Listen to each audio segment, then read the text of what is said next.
میری ماں ایک آفس میں جاب کرتی تھی اور میرا باپ نہیں تھا، اس لیے انہیں ماں اور باپ دونوں بننا پڑا تھا۔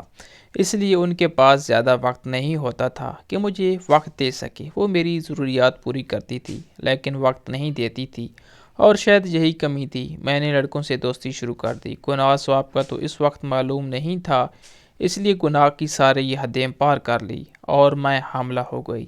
یہ بات میں اپنی ماں کو کسی صورت نہیں بتا سکتی تھی کیونکہ انہوں نے تو میرا سکول چھڑوا دینا تھا۔ میری دوستیں جنہوں نے مجھے غلط راستے دکھایا تھا، جب میں نے انہیں یہ بتایا تو انہوں نے کہا کہ اس کا ایک ہی حل ہے، تم اب کسی ہاسٹل میں داخل ہو جاؤ، کیونکہ میرا میٹرک پورا ہو چکا تھا اور آگے مجھے کسی کالج میں ہی داخل ہونا تھا۔ اس لیے میں نے ایک دوسرے شہر کے نامی گرامی کالج میں اپلائی کر دیا اور وہاں مجھے داخلہ بھی مل گیا۔ اس طرح میں دوسرے شہر میں ہاسٹل میں رہنا شروع ہو گئی۔ میری ماں مجھے کہتی کہ آخر مجھے مل جاؤ، لیکن میں ہمیشہ کہتی کہ میری پڑھائی بہت مشکل ہے، کالج سے چھٹی نہیں ملتی۔ اس طرح تقریباً میں نے پورا عرصہ ہاسٹل میں ہی گزار دیا۔ میرے ساتھ میری ماں کی ایک دوست تھی اور میں نے ایک بیٹے کو جنم دیا۔ اس بچے کو رات کو ہی میں نے اٹھوا کر کوڑے کے ڈھیر پر پھینکوا دیا اور کچھ عرصے میں مکمل ٹھیک ہو گئی۔ تو میں واپس گھر آ گئی۔ مجھے لگتا تھا کہ میری ماں کو تو کسی بات کا علم ہی نہیں ہوا، اور شاید یہ سچ بھی تھا، اور یوں ایک بہت بڑا گناہ خاموشی سے ڈھک گیا تھا۔ کبھی کبھار مجھے اس بچے کے بارے میں یاد آتی، لیکن میں خاموش ہو جاتی کہ اس وقت میں خود بچی تھی۔ ممتا اور اس طرح کی چیزوں کے بارے میں مجھے بھی زیادہ نہیں پتا تھا۔ جس کا وہ بیٹا تھا، میں نے اسے بھی اس بارے میں کچھ نہیں بتایا تھا، لیکن اس سے دوستی ختم کر دی۔ اس کے بعد میں اتنی ڈر گئی تھی کہ میں نے کبھی کسی لڑکے سے بھی دوستی نہیں کی اور صرف اپنی تعلیم پر دھیان دیتی۔ کالج کے بعد یونیورسٹی بھی ختم ہو گئی اور میری یونیورسٹی ختم ہونے کے ساتھ ہی میری ماں کی پینشن شروع ہو گئی۔ میں نے ان سے بھی کہا کہ وہ شہر چھوڑ کر میرے پاس آ جائے، کیونکہ ہم لوگ ادھر بھی کرائے کے گھر میں رہتے تھے۔ اس لیے میری ماں بھی میرے پاس آ گئی۔ میں خود نوکری کرتی تھی۔ میری ماں چاہتی تھی کہ میں وقت سے اپنے گھر کی ہو جاؤں، لیکن میں تو مرد کے نام سے بھی دور بھاگتی تھی۔ اس کی وجہ ماں یہ سمجھتی تھی کہ شاید ساری زندگی میں نے کوئی مرد اپنے گھر میں نہیں دیکھا، اس لیے ایسا ہے۔ وہ مجھے بٹھا کر سمجھاتی رہتی، لیکن میرے اندر کیا چل رہا ہے یہ تو انہیں معلوم نہیں تھا۔ میں 30 کا ہنس کراس کر چکی تھی اور میرے ساتھ پڑھنے والی، مجھے غلط راستہ دکھانے والی میری تمام دوست اپنے گھر کی ہو چکی تھی اور ایک دو بچوں کی میں بھی بن چکی تھی۔ جب میں ان کے ہاتھ میں ان کے بچے دیکھتی تو مجھے رہ رہ کر اپنا بیٹا یاد آتا تھا، لیکن شاید وہ لوگ تو اس واقعے کو بھول بھی گئی تھی، کیونکہ کسی نے بھولے سے بھی کبھی ذکر نہیں کیا تھا اس بچے کا، یا شاید میری طرح ان کے دل میں بھی یہ یقین تھا کوڑے کے ڈھیر پر پڑے ہوئے اس بچے کو جانور کھا گئے ہوں گے اور اس کا کوئی نام و نشان بھی نہیں ہوگا۔ ماں اب بیمار رہنے لگی تھی اور وہ ہر صورت وقت پر میری شادی کروانا چاہتی تھی، کیونکہ انہیں لگتا تھا کہ وہ کسی بھی وقت مر سکتی ہے، کیونکہ ان کو مرض ہی ایسا تھا، ان کو کینسر تھا اور وہ بھی آخری سٹیج پر۔ اور یہ بات تو میں بھی جانتی تھی کہ ان کے پاس بہت کم وقت ہے۔ وہ جس لڑکے کو میرے پاس لے کر آتی مجھ سے ملوانے کے لیے، میں یا تو اسے ایسا بیاہ کرتی کہ وہ لڑکا خود منع کر دیتا، اور یا پھر میں اس میں کوئی نہ کوئی ایسی خامی نکال لیتی کہ ماں خود شادی سے منع کر دیتی۔ اب ان کو بھی میرے اس طریقے کا پتہ چل گیا تھا، اس لیے انہوں نے مجھ سے پوچھے بغیر شادی کی تیاری شروع کر دی اور مجھے بھی اپنی بیماری سے بلیک میل کر کے نکاح کرنے پر مجبور کر دیا۔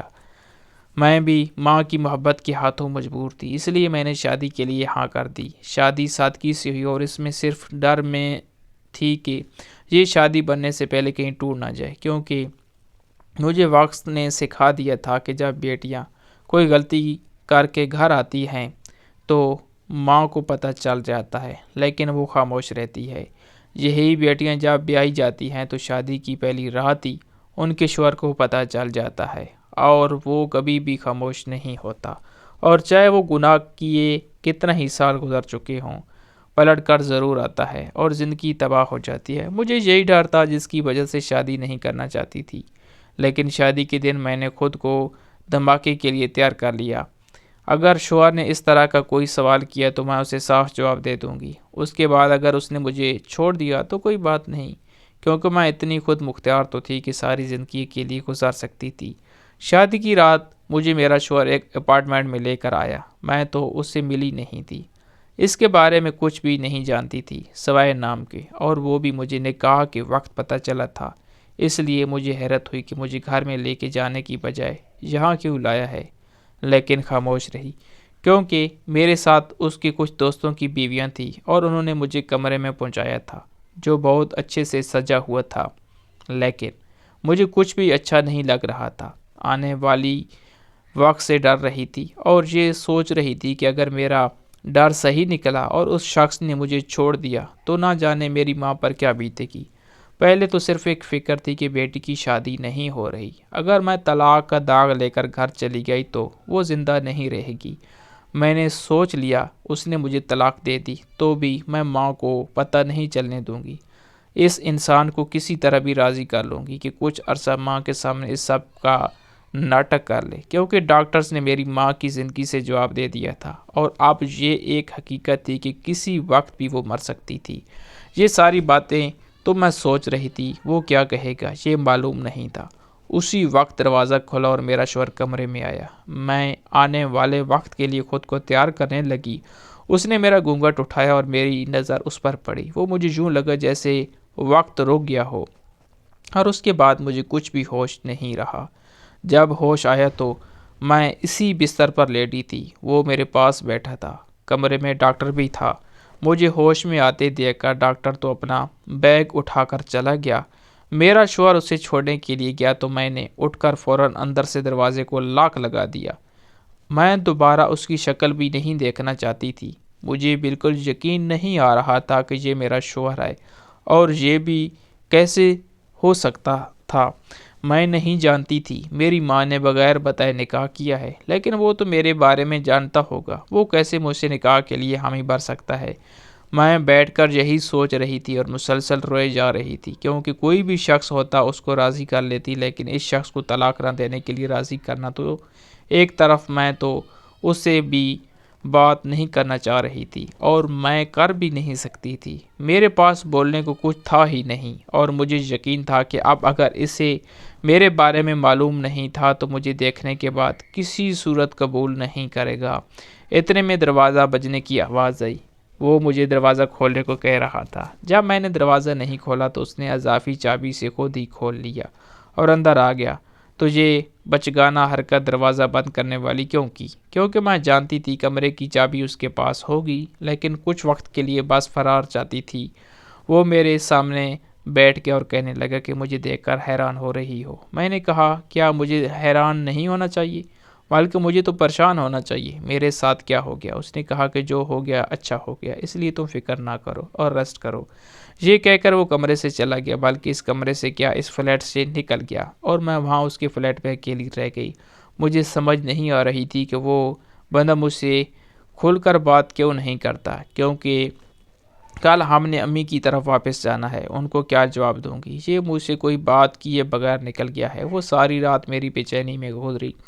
دوسرے دن صبح وہ واپس آیا تو اس کے ساتھ اس کے کچھ دوست اور ان کی بیویاں بھی تھی، اور ایک بیوٹینشن بھی۔ وہ ایسے زہر کر رہا تھا جیسے مجھ سے بہت خوش ہے۔ مجھے سمجھ نہیں آیا جب تک میں اس سے بات نہیں کر لیتی میں مطمئن نہیں ہو سکتی تھی۔ اس نے کہا کہ یہ بیوٹیشن ہے، جلدی سے کپڑے بدل لو تاکہ یہ تمہیں تیار کر سکے، آج ہمارا ولیمہ ہے۔ میرے پاس اس کی بات ماننے کے سوا کوئی چارہ نہیں تھا، کیونکہ اگر میں شور مچاتی تو اس کے دوستوں کو بھی یہ معلوم ہو جاتی، اور پھر ایک طرف اس کی چال ٹھیک لگی کہ وہ بس خاموش رہنا چاہتا ہے۔ شاید وہ بھی میری ماں کی بیماری کے بارے میں جانتا تھا اور اس کی بیماری تک یہ سارا ناٹک کرنا چاہتا تھا، اس لیے میں نے بھی خود کو مطمئن ظاہر کیا اور تیار ہونے لگی۔ تیار ہو کر جب ہم لوگ ہال میں پہنچے تو میری ماں بھی وہاں پہنچ گئی۔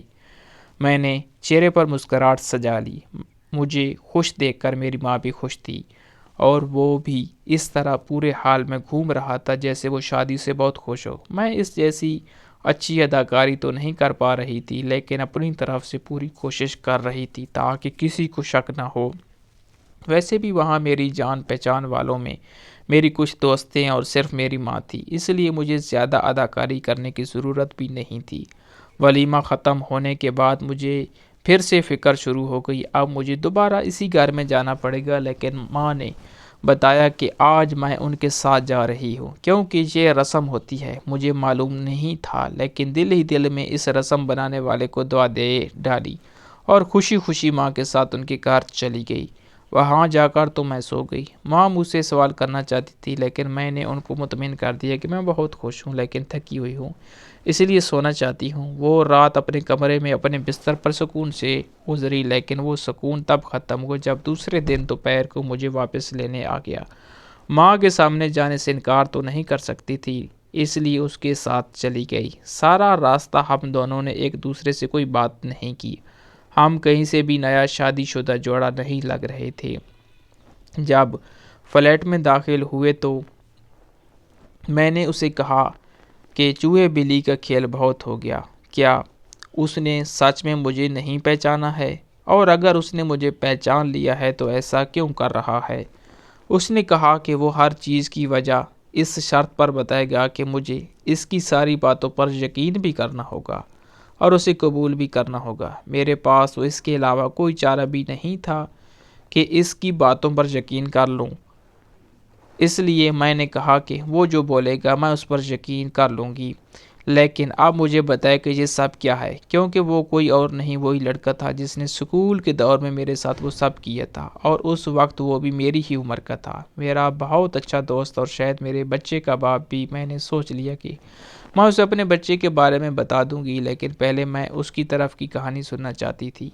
اس نے بتایا کہ وہ وقت جب ان لوگوں سے غلطی ہوئی تھی اسے بھی اچھی طرح یاد ہے، لیکن وہ بھی اس وقت نابالی سا لڑکا ہوا کرتا تھا اور اسے معلوم ہی نہیں تھا کہ وہ لوگ اتنا بڑا گناہ کر چکے ہیں۔ لیکن اس کے بعد جب میں اچانک سے غائب ہو گئی تو اس نے مجھے ڈھونڈنے کی کوشش شروع کر دی، لیکن میں اسے نہ ملی تو اسے لگا کہ میں اس کو بھول گئی ہوگی اور کوئی نیا دوست بنا لیا ہے، اس لیے وہ بھی اپنی زندگی میں مگن ہو گیا، لیکن وہ مجھے بھول نہیں سکا۔ کالج کے بعد یونیورسٹی میں کوئی بھی لڑکی اس کی طرف ہاتھ بڑھاتی تھی تو اسے میں یاد آتی، اس لیے اس نے کسی سے بھی دوستی نہیں کی۔ وہ جو بچپن کی دوستی تھی وہ سچ مچ پیار میں بدل گئی تھی اور وہ حقیقتاً مجھ سے پیار کرنے لگا تھا، اور وہ نہیں جانتا تھا کہ میں کہاں ہوں، اس لیے یونیورسٹی کے بعد اس نے میری تلاش شروع کر دی، اور اس سے پہلے کہ وہ اپنے سارے کام چھوڑ کر مجھے ڈھونڈتا، ایک حادثے میں اس کے دونوں ماں باپ فوت ہو گئے اور یہ سب کچھ بھول گیا۔ لیکن اسے جلد ہی اس صدمے سے نکلنا پڑا کیونکہ باپ کے بزنس پارٹنر نے بزنس میں دھوکہ دینا شروع کر دیا تھا، اس لیے اسے فوراً وہ سب سنبھالنا پڑا، لیکن اتنی جلدی گھر سنبھالنا بہت مشکل تھا۔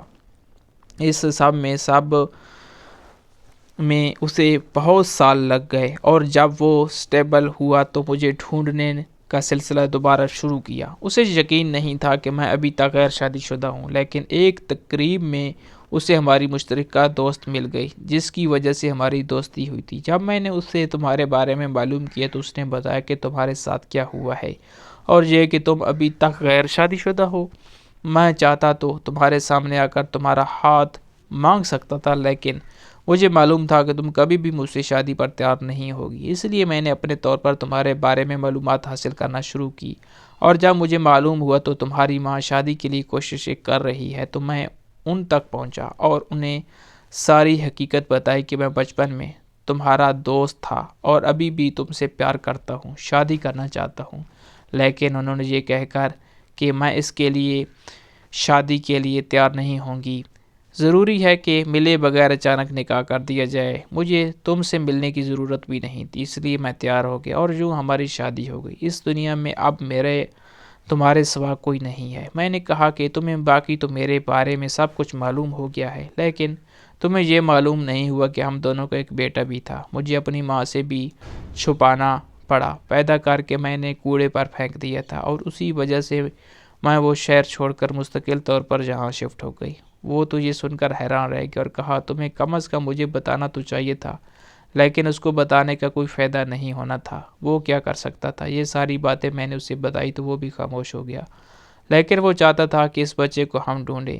میں نے کہا کہ یہ سب کرنے کا کوئی فائدہ نہیں ہے کیونکہ اتنے سال گزر چکے ہیں، کم سے کم 21 سال اگر وہ زندہ ہوتا تو کبھی تو سامنے آتا۔ وہ ایک دن کا بچہ تھا اور کوڑے کے ڈھیر پر جانوروں نے اسے کھا لیا ہوگا، اس لیے ہمیں اس پر فاتحہ پڑھ لینی چاہیے۔ اس نے کہا کہ نہیں، کم از کم ایک دفعہ ضرور کوشش کرنی چاہیے۔ مجھے یقین تو نہیں تھا، لیکن میں نے حامی بھرلی کے ساتھ ضرور دوں گی۔ اگلے دن ہی ہم لوگ اس علاقے میں واپس گئے جہاں میں اپنی اولاد کو پھینک آئی تھی۔ وہاں معلوم کرنے سے لوگوں نے بتایا کہ ایک سنسان علاقہ ہے جہاں لوگ بہت سے بچے پھینک کر جاتے ہیں۔ جس کے بارے میں آپ پوچھ رہے ہیں وہ زندہ بھی ہوگا یا نہیں، کسی نے اس کو اٹھایا ہے یا نہیں، اس بارے میں کچھ بھی کہنا بہت مشکل ہے کیونکہ بہت ٹائم گزر گیا ہے۔ بات تو مناسب تھی، لیکن دل میں اب امید جاگی تھی کہ میرا بچہ مجھے مل جائے گا، اس لیے اب سکون نہیں آ رہا تھا۔ میں نے اور میرے شوہر نے اپنی طرف سے مکمل کوشش شروع کر دی کہ کسی طریقے سے اس بارے میں معلومات حاصل ہو جائے۔ اتنا عرصہ گزر جانے کے بعد یہ سوچنا بھی خواب ہی تھا۔ جب ہم لوگ ہر طرف سے مایوس ہو چکے تھے تو میں نے اپنے شوہر سے کہا کہ ہمیں اس کو بھول جانا چاہیے۔ وہ کسی طرح بھی اسے بھولنے پر تیار نہیں تھے۔ انہیں دونوں والدہ کی طبیعت زیادہ خراب ہو گئی اور سب کچھ بھول بھال کر ہم ان کی خدمت کرنے لگے، لیکن شاید ان کا وقت پورا ہو گیا تھا، اس لیے وہ ہمیں چھوڑ کر چلی گئی۔ مجھے تو یقین نہیں آ رہا تھا کہ میں اس دنیا میں تنہا ہو گئی ہوں، لیکن پھر بھی مجھے یہ حقیقت قبول کرنی تھی۔ ماں کے کول کے بعد کچھ طبیعت سنبھلی تو مجھے یاد آیا کہ گھر تو کرائے کا ہے، اس لیے مجھے یہاں سے ماں کا سامان نکالنا ہوگا۔ میں نے اپنے شوہر سے کہہ کر فرنیچر وغیرہ نیلام کروا دیا اور اس کے پیسے غریبوں میں تقسیم کر دیے۔ ماں کے کپڑے بھی غریبوں میں تقسیم کر دیے، لیکن میں نے اپنے لیے بہت سی چیزیں رکھ لی تھی۔ ان میں سے ایک پرس تھا جو بہت پرانا ہو چکا تھا، لیکن مجھے یاد تھا کہ جب میں چھوٹی سی تھی تو پرس ماں نے اس وقت کسی مال سے خریدا تھا اور آفس میں کسی خاص موقع پر وہ یہ لے کر جایا کرتی تھی اور اپنی ساری ضروری چیزیں اسی میں رکھا کرتی تھی، اسی لیے میں نے کسی کو بھی نہیں دیا تھا۔ کچھ دن گزرنے کے بعد جب میری حالت کچھ بہتر ہو گئی تو میں وہ پرس کھول کر بیٹھ گئی۔ اس پرس میں بہت زیادہ یادیں تھیں، میرے بچپن کی، ماں کی، جوانی کی، میرے بابا کی بہت سی چیزیں اس میں رکھی ہوئی تھی۔ اس میں ایک لفافہ تھا جو بند تھا، اس پر میرا نام لکھا ہوا تھا۔ مجھے لگا میرا نام لکھا ہے، اس نے میرے بچپن کی یادیں ہوں گی، اس لیے میں نے خوشی وہ لفافہ کھولا اور میری حیرت کی انتہا نہ رہی جب مجھے لگا مجھ سے احمق اس دنیا میں کوئی بھی نہیں ہے، کیونکہ میں اپنی ماں کو بھولی بھالی اور بے خبر سمجھتی رہی اور مجھے لگتا تھا کہ وہ میرے راز سے واقف نہیں ہے، لیکن وہ میرے سارے رازوں سے واقف تھی۔ اس میں وہ رپورٹ تھی جس میں پہلی دفعہ مجھے پتہ چلا کہ میں ماں بننے والی ہوں، اور لفافے کے اندر ہی وہ خط رکھا تھا لیکن کبھی پوسٹ نہیں کیا تھا، جس میں میں نے خود اس بات کا اعتراف کیا تھا کہ اس کے بچے کی ماں بننے والی ہیں۔ اور صرف یہی نہیں، اس میں ایک لڑکے کے بچپن سے لے کر جوانی تک کی تصویریں تھیں اور اس کے ساتھ ہی DNA رپورٹ بھی تھی، جس سے ظاہر ہوتا ہے کہ وہ میرا بیٹا ہے۔ ہم جس کو اتنے عرصے سے ڈھونڈ رہے تھے اس کے بارے میں ماں سب کچھ جانتی تھی۔ میں نے فوراً شوہر کو آواز دی اور اسے یہ ساری باتیں بتائیں، وہ بھی سن کر حیران رہ گئے۔ ہمارے پاس بہت سے سوال تھے کہ میری ماں کو یہ سب کیسے معلوم ہوا۔ وہ تو ہمارے سوالوں کے جواب دینے سے پہلے ہی اس دنیا سے جا چکی تھی، لیکن اسی لفافے میں موجود ایک خط میں وہ ہمارے بہت سے سوال کلیئر کر گئی تھی، اور وہ خط بھی میرے ہی نام لکھا تھا، اور انہیں معلوم تھا کہ ان کی موت کے بعد یہ خط مجھے ملے گا۔ اس خط میں انہوں نے صاف لکھا تھا کہ پہلی دفعہ تم جب اس لڑکے سے مل کر گھر آئی تھی، اسی دن مجھے معلوم ہو گیا تھا کہ تم کچھ غلط کر کے آئی ہو، اور میں نے اس لڑکے کے بارے میں معلومات حاصل کرنا شروع کر دی تھی، لیکن جب تک میں اس لڑکے کے بارے میں جانتی تب تک ماں بننے والی تھی۔ میں نے کوششیں کر کے اس کالج میں تمہارا داخلہ کروایا تھا تاکہ تم اس شہر سے جا سکو، اور وہاں ہاسٹل میں ایک لڑکی صرف تم پر نظر رکھنے کے لیے تھی جو تمہاری وہاں ہر طرح کی مدد کرتی تھی۔ اس کو میں نے وہاں بھیجا تھا کیونکہ میں نہیں چاہتی تھی یہ راز تم میرے سامنے کھولو اور تمہیں معلوم ہو کہ میری ماں کو سب کچھ پتہ ہے، اور ساری زندگی تم ایک شرمندگی میں گزارو یا کوئی غلط قدم اٹھا لو۔ تم جس عمر کے حصے میں تھی، اتنی بڑی غلطی کے بعد انسان یا تو سدھر جاتا ہے یا پھر مکمل بگڑ جاتا ہے، لیکن تمہارے انداز سے لگ گیا تھا کہ تم اب سدھر گئی ہو، اس لیے جب وہ بچہ تم کوڑے کے ڈھیر پر پھینک کر آئی تو تمہارے ساتھ جانے والی وہ لڑکی تھوڑی دیر بعد ہی وہ بچہ اٹھا کر لے آئی تھی، اور اس نے اس عورت کے حوالے کر دیا جس کے بارے میں نے اس کو بتایا تھا۔ ہمارے گاؤں کے ایک دور پار کے رشتہ دار ہیں۔ یہ بچہ گاؤں میں ہی رہا۔ میں ہر مہینے کا خرچہ بھیجتی رہی، کبھی کبھار ملنے بھی چلی جاتی تھی۔ اس کا نام میں نے ہی رکھا تھا، اور یہ بچہ یونیورسٹی میں اسی شہر کے اندر پڑھ رہا ہے۔ وہ عورت جس نے اس کو پالا ہے وہ مر چکی ہے۔ اس بچے کو میں نے اپنے بارے میں یہ بتایا کہ میں اس کی ماں ہوں، اور تمہارے بارے میں یہ کہ تم اس کی بڑی بہن ہو، کیونکہ میں تمہارا راز تمہارے بیٹے کے سامنے کبھی نہیں کھولنا چاہتی تھی کہ وہ تم سے نفرت نہ کرے۔ اب وہ اتنا بڑا ہو گیا ہے کہ بات کو سمجھ سکے، اس لیے میں نے اس سے یہ کہا کہ میں نے تمہیں اس لیے الگ رکھا ہوا ہے کہ تمہیں باپ کے خاندان کو اگر معلوم ہو گیا تو تمہیں نقصان پہنچائیں گے، کیونکہ لڑکی سے تو ان کو کوئی خطرہ نہیں ہے کہ کبھی جائیداد میں حصہ مانگے، لیکن لڑکے سے یقیناً خطرہ ہوگا۔ وہ بات سمجھ گیا تھا، اور یہ جھوٹ بھی نہیں ہے۔ مجھے تو خدا نے بیٹا نہیں دیا، اس لیے وہ لوگ میرے خلاف کوئی قدم کبھی اٹھا ہی نہیں سکے، لیکن تم نے اسی جھوٹ کو لے کر ساری زندگی چلنا ہے۔ ہو سکے تو اسے اپنے پاس لے آنا کہ میرے مرنے کے بعد وہ بالکل اکیلا ہو جائے گا، لیکن کبھی بھی جذبات میں آ کر بھی اسے سچ مت بتانا، کیونکہ اس کے ذہن میں تمہارا ایک بہت اچھا امیج بنا کر رکھا ہے، اس کو ٹوٹنے مت دینا۔ میں تو اس خط کو پڑھ کر حیران پریشان رہ گئی کہ میری عظیم ماں میری اتنی بڑی غلطی کو کیسے سدھارتی رہی، اور میں جب ساری زندگی اسی شرمندگی میں تھی کہ میں نے اپنی اولاد کو اپنے ہاتھوں ختم کر دیا ہے، وہ بھی ختم ہو گیا۔ اسی وقت میں اور میرا شوہر اس کے ہاسٹل گئے اور اس کو اپنا تعارف کروایا، اور بہت جوش و جذبے سے ملا۔ مجھے بہت شوق تھا آپ سے ملنے کا، لیکن ماں منع کرتی تھی۔ میں نے اسی وقت اس کو ہاسٹل سے ریزائن کروایا اور اپنے ساتھ گھر لے آئی تھی۔ میں ماں کی طرح اس کا خیال رکھتی تھی، اور وہ اسی بات پر خوش تھا کہ وہ اپنی بہن کے ساتھ رہ رہا ہے، لیکن وہ نہیں جانتا تھا کہ جس کے ساتھ وہ رہ رہا ہے اس کی بہن نہیں، اس کی ماں ہے۔ لیکن مائیں سلامت رہیں، ہمیشہ بیٹیوں اور بیٹوں کے رازدار بھی ہوتی ہیں۔